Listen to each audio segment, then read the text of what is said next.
Hello everyone. आज का हमारा टॉपिक है अर्थिंग। ये अर्थिंग क्या होता है, ये अर्थिंग हम लोग क्यों करते हैं, अर्थिंग का रिक्वायरमेंट क्या है, नेसेसिटी क्या है, एक्चुअल में अर्थिंग क्यों होना चाहिए, अगर हम लोग अर्थिंग नहीं करेंगे तो वहाँ पे क्या हो सकता है। क्योंकि बहुत सारे लोगों को पता नहीं होता है कि अर्थिंग क्या है, अर्थिंग क्यों करना चाहिए। बहुत सारे घरों में हम लोगों ने ऑब्जर्व किया है कि प्रॉपर अर्थिंग नहीं रहता है, जिसकी वजह से क्या होता है, अगर हम लोग फ्रिज को अगर हाथ लगाते हैं तो वहाँ पे क्या होता है, हम लोगों को नॉर्मली सेंसेशन मतलब करंट वहाँ पे लगता है, ड्यू टू वहाँ पे अर्थिंग नहीं होता है। तो ऐसे ऐसे बहुत सारे पॉइंट्स है जो अगर हम लोग अर्थिंग नहीं प्रॉपर करोगे या फिर आप लोग अर्थिंग प्रॉपर नहीं करेंगे तो वहाँ पे क्रिएट हो सकते हैं, जिससे हमारे जान भी जाने के चांसेस रहते हैं।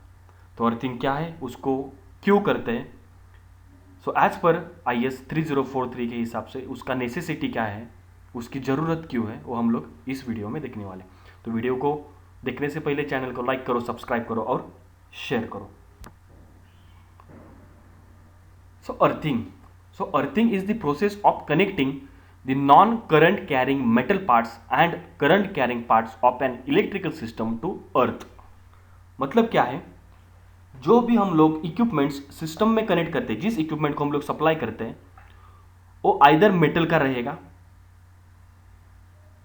या फिर जो भी हम लोग डिस्ट्रीब्यूशन ट्रांसफार्मर वहां पे यूज करते हैं तो उसमें जो भी करंट कैरिंग पार्ट्स है उस पार्ट्स को हम लोगों को वहां पे अर्थिंग करना पड़ता है।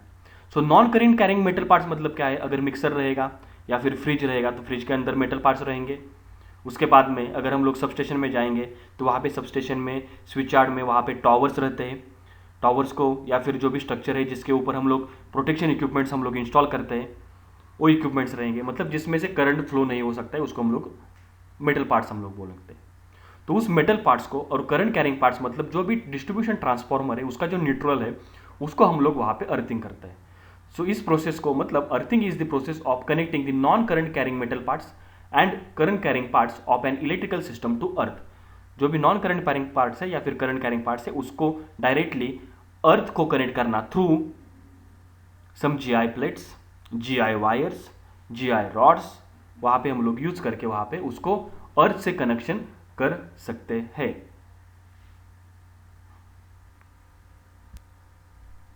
सो अभी सो अभी non current carrying metal parts कौन कौन से हैं। सो यहाँ पे आप लोग देख सकते हैं कि यहाँ पे एक स्ट्रक्चर है सबस्टेशन में जिसके ऊपर यहाँ पे VCB लगाया हुआ है, तो उस स्ट्रक्चर को हम लोगों को वहाँ पे अर्थ करना पड़ता है, that is a non current carrying part, उसमें से करंट नहीं फ्लो हो सकता।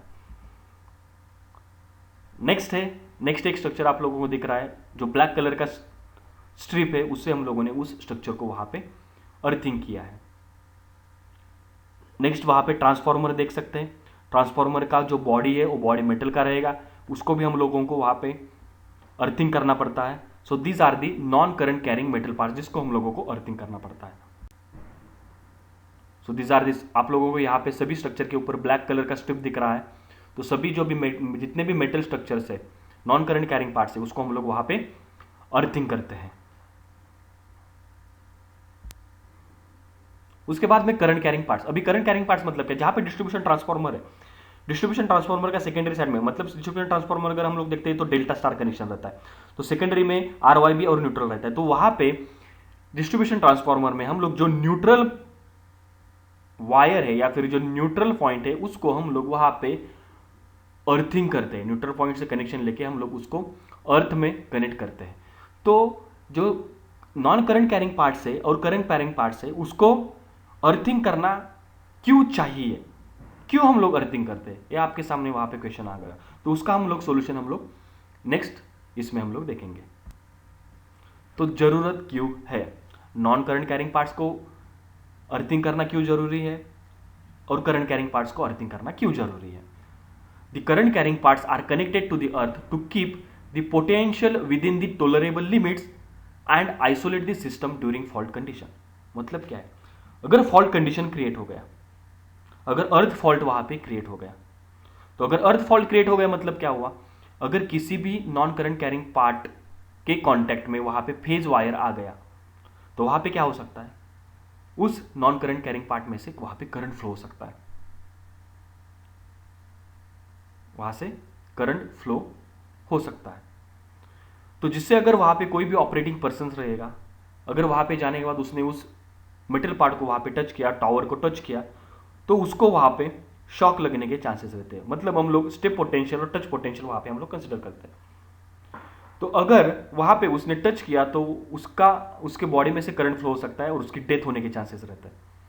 तो उससे प्रोटेक्ट करने के लिए हम लोगों को जो भी नॉन करंट कैरिंग पार्ट्स है उसको हम लोगों को अर्थ करना पड़ता है, जिससे जो भी फॉल्ट करंट है वो इमीडिएटली अर्थ में जा सकता है, जिससे जो भी मैक्सिमम अमाउंट ऑफ करंट है वो डाइवर्ट होके हम लोग ग्राउंड में वहाँ पे भेज सकते हैं।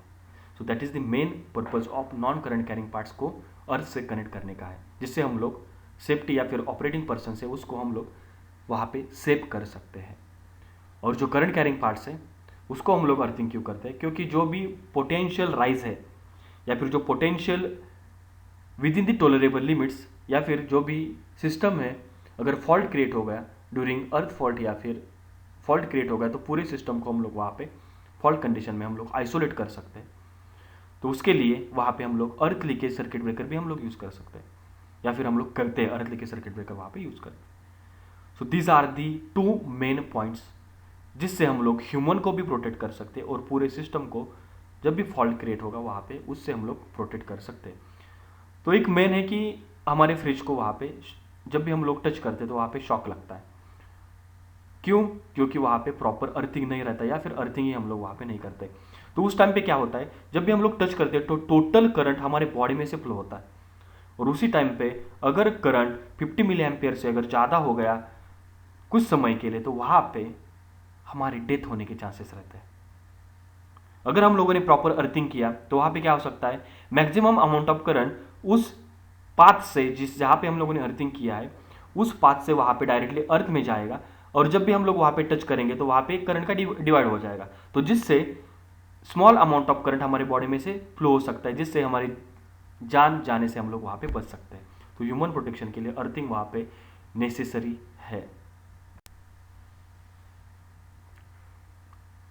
नेक्स्ट है primary requirements of good earthing system. जब भी हम लोग अर्थिंग करते हैं तो उसका रिक्वायरमेंट्स क्या है, हम लोगों को क्या ध्यान में रखना पड़ेगा?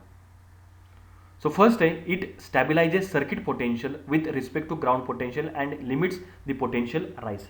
मतलब जब भी ग्राउंड में से करंट फ्लो होता है, मतलब एक अगर ट्रांसमिशन लाइन कट हो गया, जो भी ट्रांसमिशन लाइन कट है और वो ग्राउंड से वहाँ पे कनेक्ट हो गया, टच हो गया, तो उसमें से क्या हो सकता है कि जो भी करंट है वो करंट उस ग्राउंड में से फ्लो हो सकता है।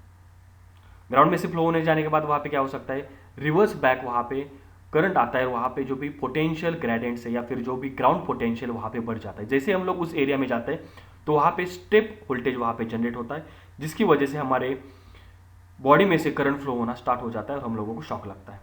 सो प्राइमरी रिक्वायरमेंट है, it stabilises circuit potential with respect to ground potential and limits potential rise. दूसरा है, it protects men and materials from injury और damage due to over voltage और टचिंग। जब भी हम लोग टच करते हैं तो वहाँ पे हम लोग अगर प्रॉपर अर्थिंग रहेगा तो वहाँ पे हमारे बॉडी में से कम करंट फ्लो हो सकता है, जिससे हम लोग हमारी जान जाने के चांसेस वहाँ पे कम हो सकते हैं और मटेरियल को हम लोग वहाँ पे डैमेज होने से बचा सकते हैं।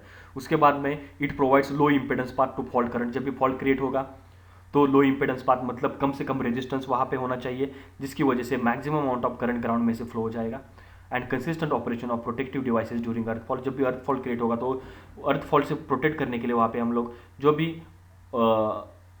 अर्थ फॉल प्रोटेक्शन इक्विपमेंट्स हम लोग वहाँ पे कनेक्ट करते हैं उसको ईजिली वो ऑपरेट हो सकते हैं। देन नेक्स्ट है, it keeps the maximum voltage gradient along the surface inside and around the substation with in the safe limit during the earth fall. अगर अर्थ फॉल क्रिएट हो गया तो जो भी पोटेंशियल ग्रेडियंट या फिर पोटेंशियल राइज होगा, ग्राउंड पोटेंशियल राइज होगा, उससे हम लोग वहाँ पे बच सकते हैं। और लास्ट है, it protects underground cables from overall ground potential rise end voltage gradients during ground fault in the system. तो these are the primary requirements of good earthing system. So I hope कि earthing का basic concept आप लोगों को समझ में आ गया होगा। तो नेक्स्ट वीडियो में हम लोग डिफरेंट टाइप्स ऑफ अर्थिंग कौन कौन से हैं वो हम लोग एज पर इंडियन स्टैंडर्ड्स के हिसाब से हम लोग वहाँ पे देखने वाले हैं। सो ऐसे ही नए नए वीडियोस देखने के लिए इस चैनल को लाइक करो, सब्सक्राइब करो और शेयर करो। Thank you.